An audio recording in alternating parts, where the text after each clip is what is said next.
नमस्कार, मैं हूं विक्रांत यादव और आप देख रहे हैं आपका अपना चैनल द स्वतंत्र। आज सुबह की नींद खुलते ही एक बार फिर पेट्रोल, डीजल और सीएनजी गैस के दाम बढ़े हुए मिले। सरकार किस्तों में दाम बढ़ा रही है क्योंकि पिछले एक हफ्ते में 3 बार दाम बढ़ाए जा चुके हैं और करीब करीब पेट्रोल और डीजल में 5-5 रुपए की बढ़ोतरी हो चुकी है। साफ दिखाई दे रहा है कि सरकार एक बार का झटका नहीं देना चाहती, बल्कि धीरे धीरे करके ये दाम बढ़ाए जा रहे हैं। तो अर्थव्यवस्था और पेट्रोल के इस खेल पर, डीजल के इस खेल पर बात करते हैं वरिष्ठ पत्रकार शीतल जी से। शीतल जी, ये जो हफ्ते भर में 3 बार दाम बढ़ाए गए सर, इसको तो सर एक साथ भी बढ़ा सकती थी सरकार। नहीं नहीं, आप पिछला याद करिए कि जब मनमोहन सिंह जी के जमाने में 55 रुपए डीजल था। हाँ। जो डीजल उसके बाद 87 रुपए में पूरे देश ने 12 साल से खरीदा। जी सर। तो ये 55 से 87 के बीच जब हुआ था तो भी इन्होंने ऐसे ही धीरे धीरे बढ़ाए थे। हम्म। और जिससे लोग एकदम से न जाने कि 30-32 रुपए बढ़ा दिए थे। हाँ। और एक्चुअली इन्होंने 32 रुपए बढ़ाए और 38 लाख करोड़ रुपए इससे कमाए। हम्म।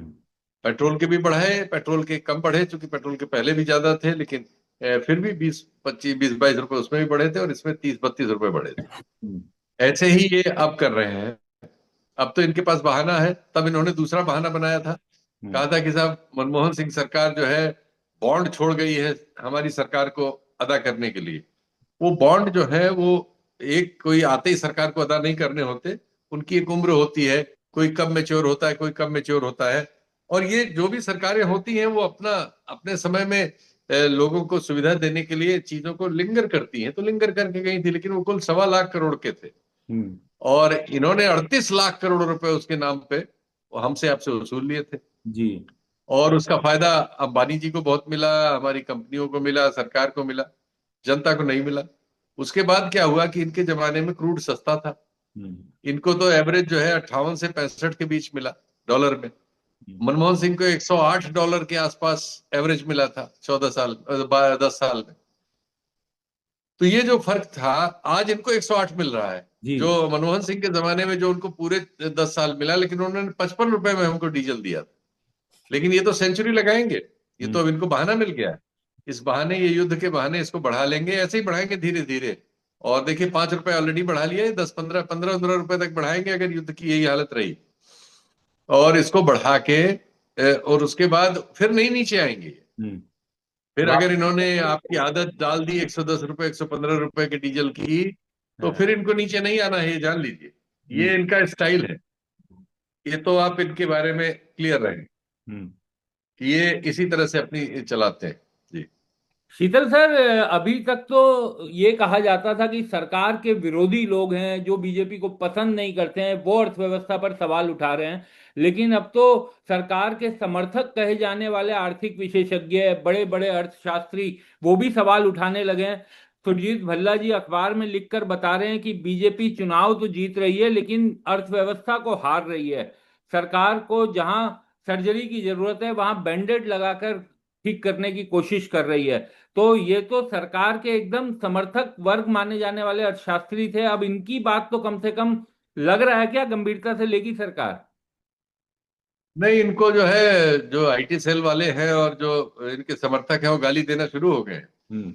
देखिए इनके यहाँ एक और परंपरा है हम्म। कि जैसे ही आपने महापुरुष के बारे में या उनके किसी फैसले के बारे में उंगली उठाई, हम्म। तो तुरंत आपको उंगली तोड़ने वाले आ जाते हैं। हम्म। इनको बता रहे हैं कि ये पद चाह रहे थे, इनको पद नहीं मिला इसलिए ऐसा कह रहे हैं। हाँ। लेकिन इनकी बात छोड़िए, इनके हाँ। कहने न कहने से क्या होगा, हमें आपको तो अपने जीवन से देखना होगा। हम्म। क्या हमारी जो आय थी आज से 10 साल 12 साल पहले, हम्म। इनके आने से के पहले, उसको डॉलर में कन्वर्ट करिए। हम्म। अगर आपको 100 रुपए मिलते थे तो 100 रुपए उस समय डॉलर में कितने थे, कन्वर्ट कर लीजिए। आज आपको क्या मिल रहा है उसको डॉलर में कन्वर्ट कर लीजिए। अपने आप आपकी समझ में आ जाएगा कि आप कहाँ खड़े। हम्म। तो ये हम लोगों को इन्होंने जहां पहुंचा दिया है, वो दुनिया से ये तो कुछ बताते नहीं है, सब चीजों को छुपाते हैं। हम्म। बाहर से ऑक्सफैम अध्ययन करता है, वो थॉमस पिकेटी का ग्रुप है, वो अध्ययन करता है, तो वो बताता है कि इस देश के 70% से ज्यादा लोगों की इनकम तो घट गई है हम्म। पिछले 12 साल। इनकी नीतियों से देश की ज्यादातर जनता जो है प्रभावित हो रही है, गरीब हो रही है। हम्म। ये नारा दे रहे हैं कि हमने गरीबी से 25 करोड़ लोगों को ऊपर कर दिया, कभी डाटा नहीं देते, कभी बताते नहीं है कहाँ कर दिया भाई। किस मोहल्ले में कर दिया, किस राज्य में कर दिया, किस देश में कर दिया, कहाँ किया। हम्म। तो डिटेल देंगे नहीं, नारे दे देंगे और नंबर दे देंगे, अब ढूंढते रहिए। तो ये इनकी कलाकारी है।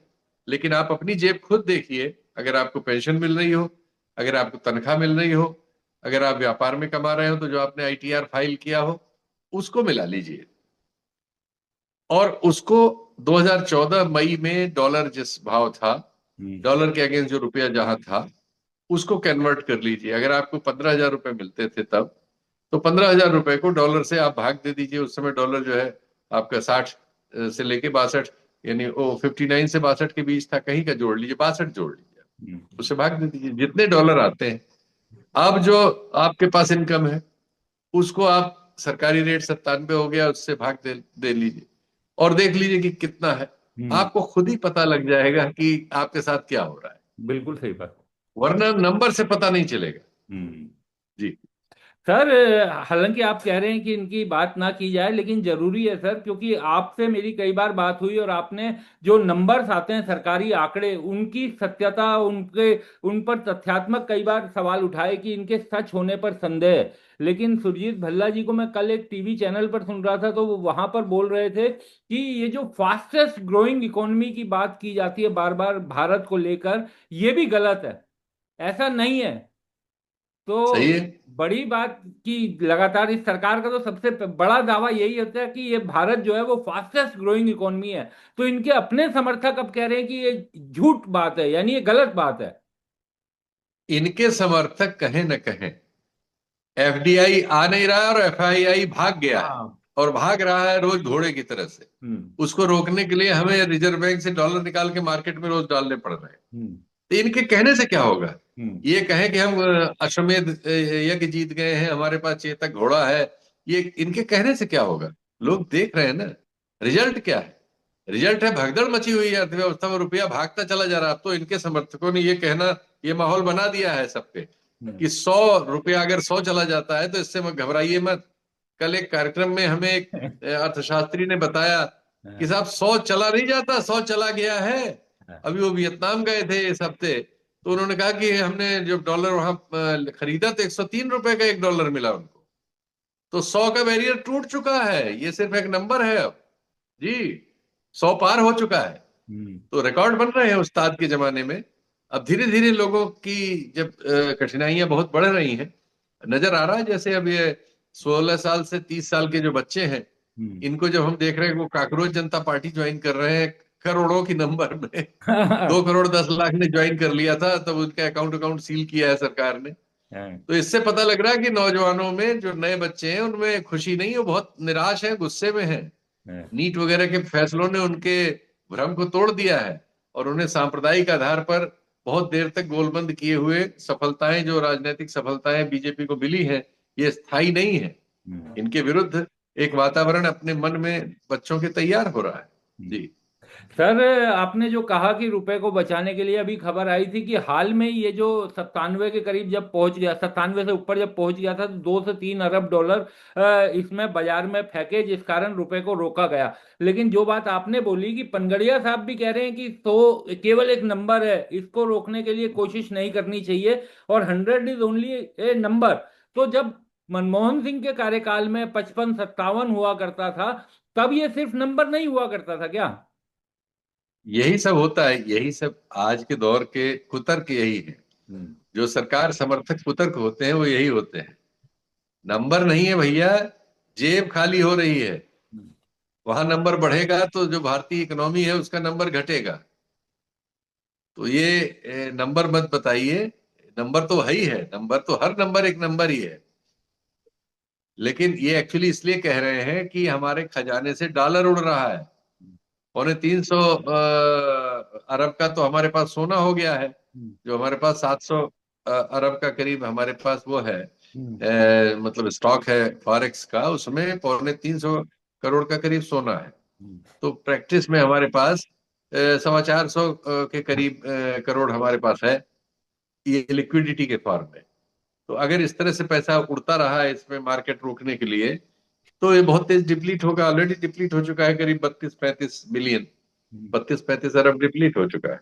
तो ये उससे डर रहे हैं अर्थशास्त्री वो सरकार समर्थक अर्थशास्त्री है, इस सरकार के सलाहकार रहे हैं, इस सरकार के आइडियोलॉग भी हैं। हालांकि अमेरिका में लोग उन पर दूसरी तरह से टिप्पणी करते हैं, लेकिन मैं उस बात को नहीं कहूंगा। तो वो जो भी है सो है, तो वो क्या कहेंगे, और यही सब कह सकते हैं। सर ये जो बड़े बड़े डाटा आते हैं, खुदरा महंगाई दर और होलसेल इंडेक्स, ये वो लोगों को शायद ये कम समझ में आते होंगे, लेकिन अब सीधी चीजें समझ में आ रही है कि डबल रोटी जो 40 रुपए की मिलती थी ब्रेड, वो अब 55 रुपए की हो गई। बिस्किट महंगे हो गए, जो 10 रुपए का पैकेट था वो 13 रुपए 14 रुपए का हो गया। का सर मैं छोटे वाला ओट्स का पैकेट लाता हूँ क्योंकि उसकी क्वांटिटी रहती है कि एक बार में वो मुझे ठीक लगता है नाश्ते में। तो वो 10 रुपए का आता था शीतल जी, अब वो 18 रुपए का हो गया अचानक से। तो ये अब जी, पब्लिक को साफ दिखाई दे रहा होगा या अभी भी नहीं दिख रहा है, ये जो महंगाई हमारे घरों में अंदर तक पहुंच चुकी है बुरी तरह से?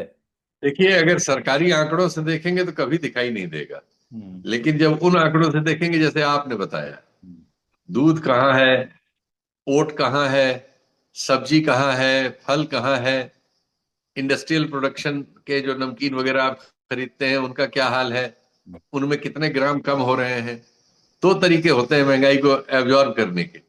क्या करते हैं कि मटेरियल का वेट कम कर देते हैं। हम्म। मान लो आपको 100 ग्राम दे रहे होंगे तो 88 ग्राम देने लगेंगे, हम्म। दाम उतना ही दिखेगा, हम्म। लेकिन एक्चुअली 12% की चपत आपको लग गई। हम्म। इस तरह की चालाकियां एफएमसीजी वगैरह करके महंगाई के झटके को कम करने की कोशिश करते हैं, लेकिन वो तो बेतहाशा बढ़ेगी ही बढ़ेगी, हम्म। क्योंकि जो इंडस्ट्रियल प्रोड्यूस है वो सस्ता कैसे हो सकता है, संभव ही नहीं।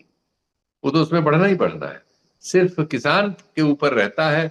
लेकिन फिर भी खाद्यान्न भी काफी महंगे हो रहे हैं इधर, लगातार उसमें बढ़ रहे, चूंकि अब ये जो दिक्कत आई है ये तो हमारे खाद्यान्नों के स्टॉक्स पर भी असर कर रही है, हम्म। और ये दिक्कत स्थायी रहने वाली है। ये मतलब अभी जल्दी इसका कोई इलाज नहीं है, क्योंकि इस बार हमारी जो जुलाई के बाद की फसलें हैं उसमें हमें खाद की दिक्कत होने वाली है।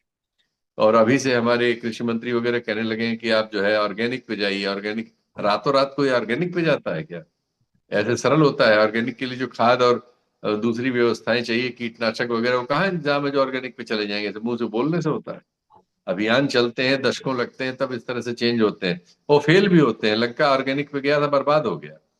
तो ये कोई ऐसे सरल बात नहीं है कि कह दिया आपने और हो गया। तो ये सब जुमलेबाजी चलेगी। असल चीज ये है कि बहुत कठिनाइयां बढ़ रही। जी। सर देश की मीडिया में अभी भी इकोनॉमी पे और अर्थव्यवस्था पर उस तरह की चर्चा नहीं शुरू हो पा रही है, लेकिन बंगाल में ईद को लेकर के जो बवाल चल रहे हैं, नियम जो बदलाए गए हैं, उन पर दिन दिन भर चर्चा होती है। तो ये तो सर एकदम आपके लिए टीआरपी भी है, लोगों से जुड़ा हुआ मामला है, फिर भी उठाने से कतराते हैं और लगातार चर्चा, हिंदू मुसलमान वो सब चीजें एकदम खुलकर चर्चा की जा रही है। नहीं, तो वो तो आज क्या, वो तो हमेशा से अब उन्होंने वही बाना पहन लिया है, क्योंकि इस सरकार को, इस पार्टी को जिताने के लिए हिंदू मुसलमान जरूरी है। हम्म। मुसलमानों से नफरत इस पार्टी की और इस विचार की सफलता का सिर्फ एक मंत्र है कि इस देश में, अपने देश के मुसलमानों से नफरत करो, पड़ोसियों से करो। सऊदी अरब में जाओ, यूएई में जाओ तो वहां गले में चिपट जाओ। तो ये अलग तरह के लोग हैं, ये इसी पे सफल हैं, क्योंकि उन्हें इतनी चीजें छुपानी है। हर चीज में वो फेल है, लेकिन हर फेल्योर को उन्हें इसके नीचे ढक देना है, हिंदू मुसलमान में। और वो सफल है इसमें, चुनाव दर चुनाव सफल है। और उन्होंने संस्थाओं को लूट लिया है।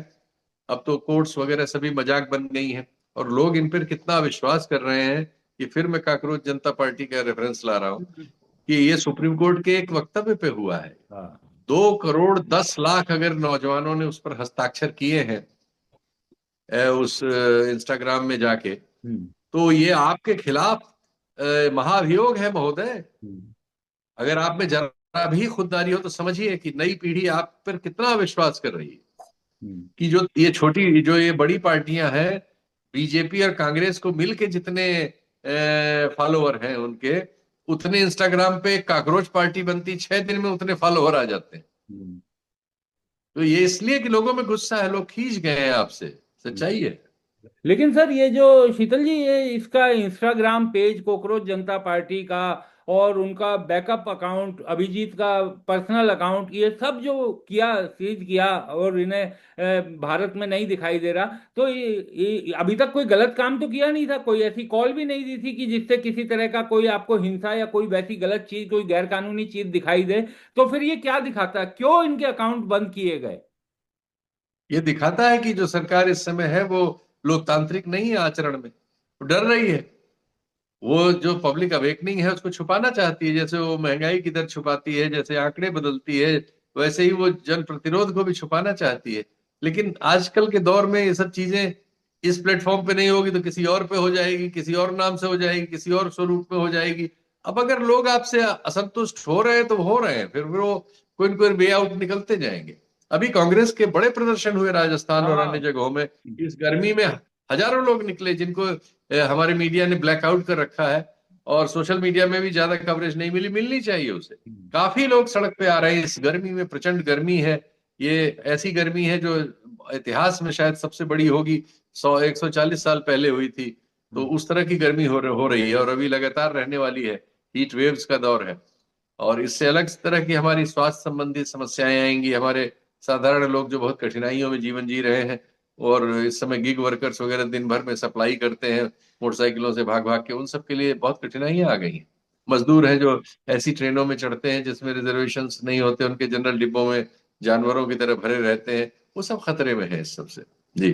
शीतल सर, ये इन दिनों, पिछले दिनों में कई विपक्ष के नेताओं से मिलना हुआ, उन सबसे जब बातचीत हुई, तो एक चीज बड़ी कॉमन निकल करके आ रही है कि अधिकांश अब ये कहने लगे हैं कि बीजेपी जिस लेवल की बेईमानी करके चुनाव लड़ती है, उसका राजनीतिक दल उस तरीके से मुकाबला नहीं कर सकते, क्योंकि संवैधानिक संस्थाओं का भी साथ बीजेपी के साथ है।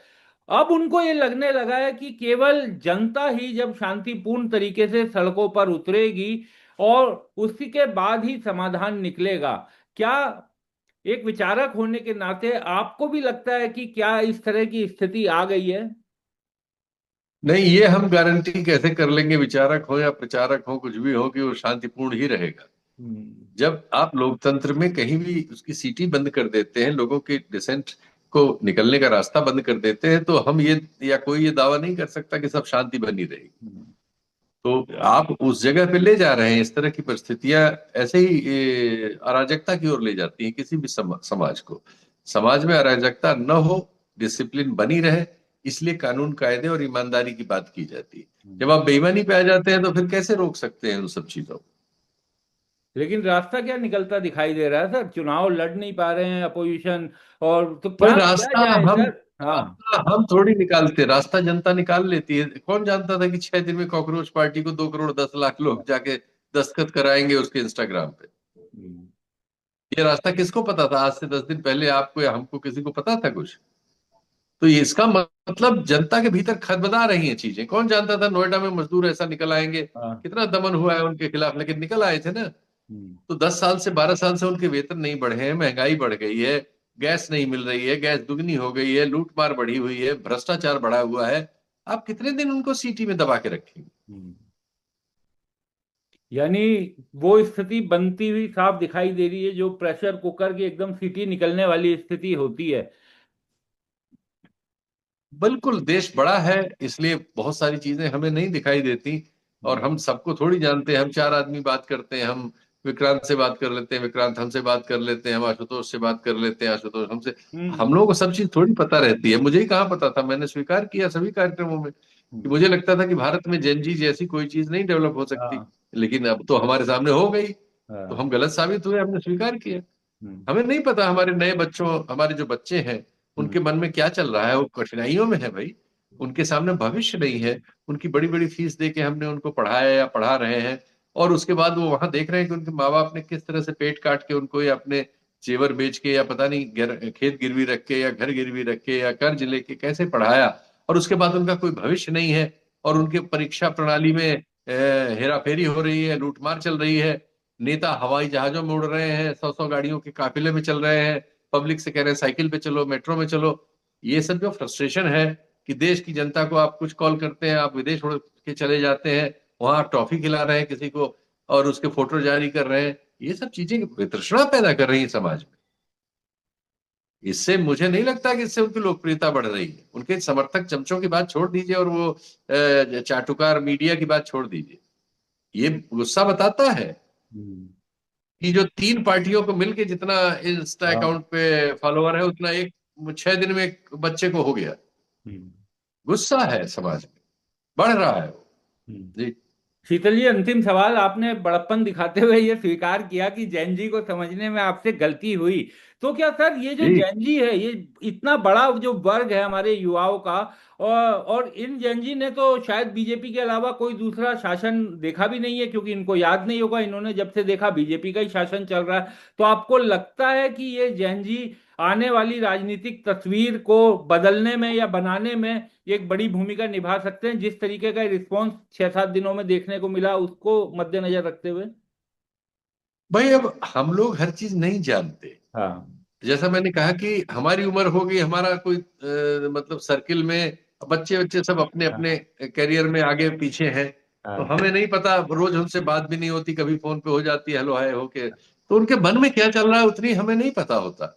हाँ। ये एक्चुअली उनका मन न जानने की, ये पीढ़ियों का जो गैप होता है ना, हम्म। हर पुरानी पीढ़ी को नई पीढ़ी के बारे में बहुत कम ज्ञान होता है कि उसके मन में क्या चल रहा है। हम्म। तो इसलिए ये जो कुछ हुआ, ये इसने हमें एक ये इसमें एक सबक है हम्म। कि उनके मन में अच्छा नहीं चल रहा है। हम्म। अब इसकी जो जैसी व्याख्या करना चाहे कर ले। हम्म। वो इस जो भी परिस्थिति है उससे हम ये तो हम कह रहे थे कि परिस्थितियां बहुत खराब है हमारे जीवन में, हमारी जवानी के दौर में जो हमारे सामने परिस्थितियां थी, कठिन थी। लेकिन इन बच्चों के सामने परिस्थितियां हम्म। बहुत ही खराब, बहुत चुनौतीपूर्ण है। तो जाहिर है कि हमारी प्रतिक्रिया से उनकी प्रतिक्रिया में बहुत फर्क भी हो सकते हैं। हम्म।